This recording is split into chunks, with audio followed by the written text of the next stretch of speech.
So Stephen A. Smith is coming with the smoke, stating that if LeBron James would have made physical contact with him in any capacity, he would have swung on LeBron. But hold up. I understand that I actually haven't even covered this situation on this channel yet. I covered it on my main channel.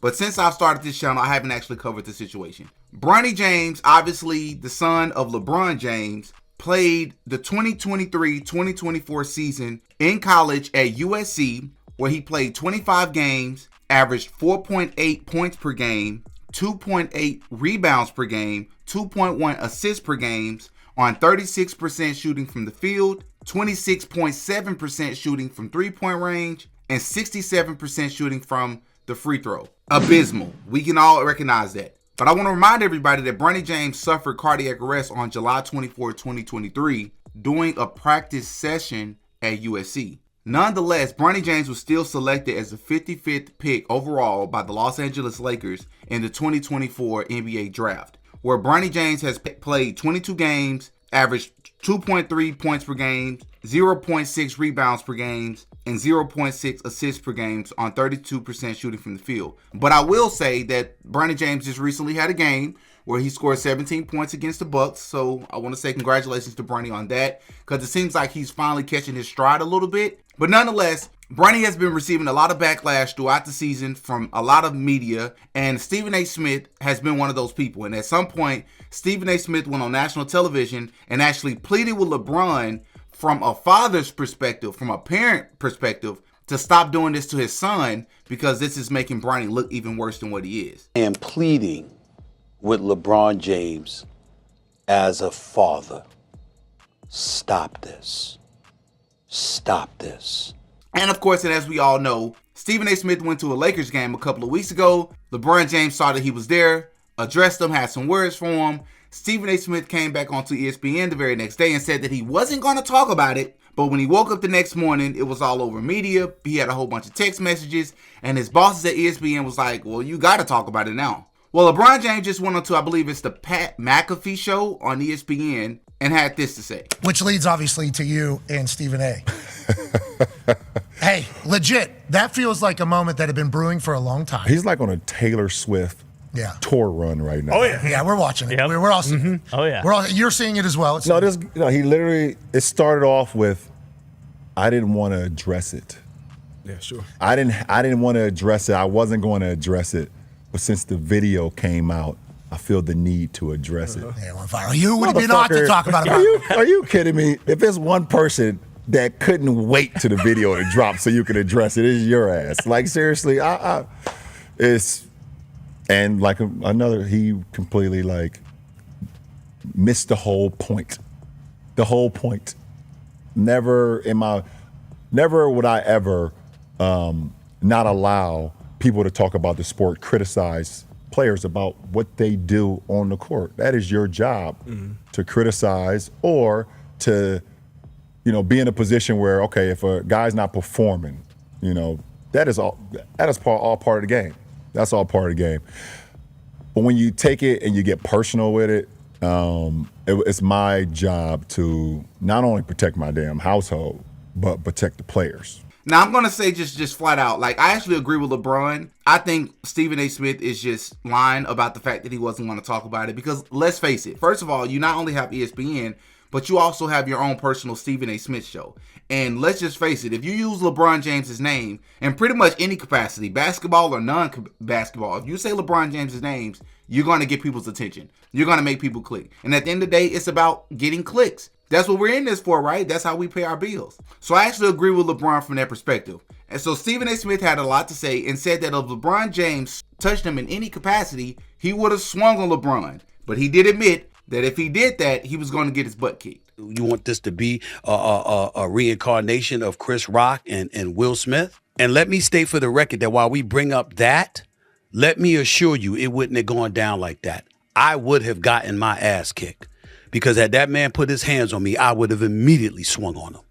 Immediately. I just want to interrupt for just a sec to say, first of all, thank you so much for watching this video. And if you're new to the show, please know we're thirsty to grow and to drink some of this warm water with lemon. You can help us out by liking this video and subscribing to the channel. But don't worry, I'm going to give you 5 seconds to hit that like button for me.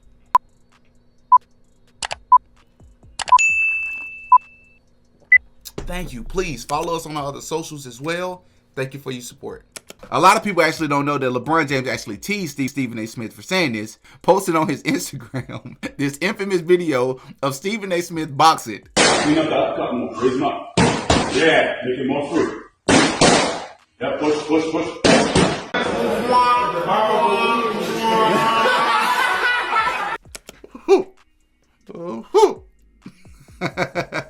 Listen, and before I give my thoughts on the entire situation, I want to cover the fact that Shannon Sharpe actually came out to what I'm deeming as LeBron's defense. I mean, I think he's kind of speaking for both sides. Obviously, he worked for/with Stephen A. Smith, but I also want to state that it seemed to me that he was leaning more so towards LeBron. Take a listen. I ain't Shannon Sharpe. It ain't GOAT status this way. My GOAT is Michael Jordan.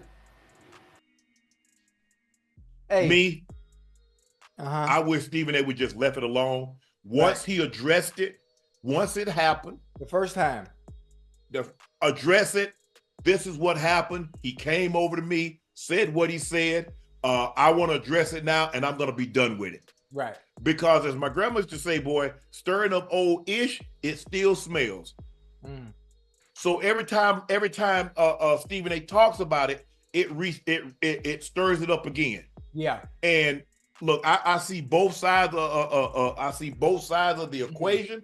Yeah. But Stephen A. just need to let it go. Shannon Sharpe is right from the perspective of, listen, I think Stephen A. Smith should have left it alone. I think Stephen A. Smith's pride, because I forgot to mention that Stephen A. Smith went onto the Gills Arena and had some very choice words for LeBron that was a little bit more R-rated than even what he said on his own show. He essentially accused LeBron James of being a liar and a couple of other things, and obviously LeBron saw it, and so I think that was part of the response of LeBron James saying on the Pat McAfee show, this guy is basically going on a Taylor Swift tour off my name, which I think that's a fair thing to say. I think that's what Stephen A. Smith is doing, and Stephen A. Smith is sort of painting himself to be the victim here, but I've already stated my opinion on my main channel where I said, hey, listen, media has this weird thing where they feel like they can go and say whatever they want about players because they, in some cases, make it personal. Skip Bayless and Stephen A. Smith are sort of the pioneers of changing the way we look at media, where they stopped analyzing just the game, but started looking at the players and holding the players accountable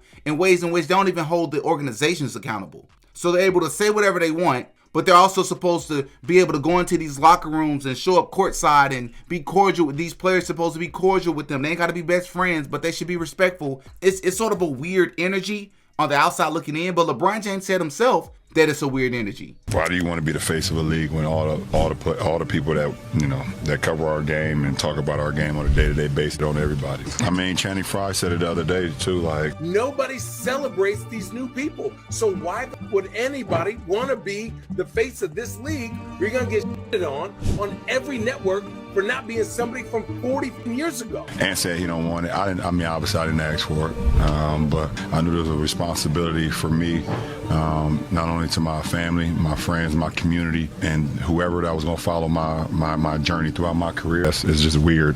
It's weird energy.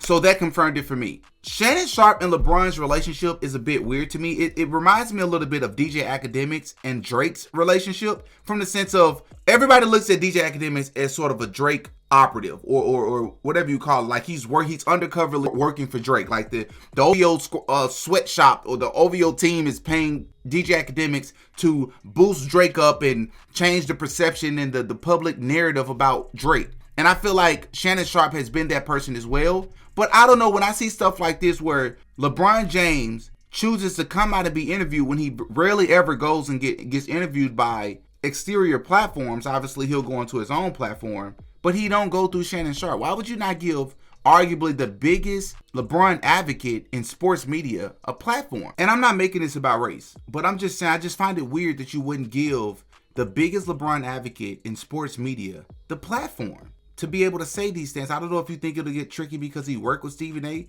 But considering the fact that Shannon is even willing to defend you against Stephen A. in some capacity, not fully defend you, but I think that speaks volumes. And it's not like you went on the show and said super crazy things about Stephen A. I don't know. I mean, even before Shannon went to ESPN, you've never been on his show, which is still weird to me. But I don't know. Maybe that'll happen in the future. I just find it a little weird. But I will say to Shannon Sharpe to tread lightly, because this is a very fine line, and we saw what happened with Max Kellerman. And I think Max Kellerman's situation was a bit different. But you don't want to upset Stephen A, because I think it'll get really tricky and they'll get real strategic on how they're going to exit you out of ESPN. Even though you've helped bring in a lot of viewership, I would just still tread super lightly, because obviously Stephen A. Smith is super emotional about this situation. So tread lightly. Now, the last thoughts that I want to share with this video is, if LeBron James is telling the truth and he honestly don't care, which I know personally, I honestly don't think he mind the criticism he's been receiving in his entire career, which I think is crazy. Like,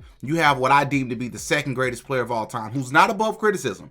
I think LeBron James deserves criticism for a lot of things, especially how ball dominant he still is at his age. Despite how effective he's been, I think you still become a more detriment to the team when you dominate the ball as much as he does. Like, he either has to shoot the ball or he has to be the one making the assist or the hockey assist. I think you have to have a system, and the system don't have to be LeBron all the time.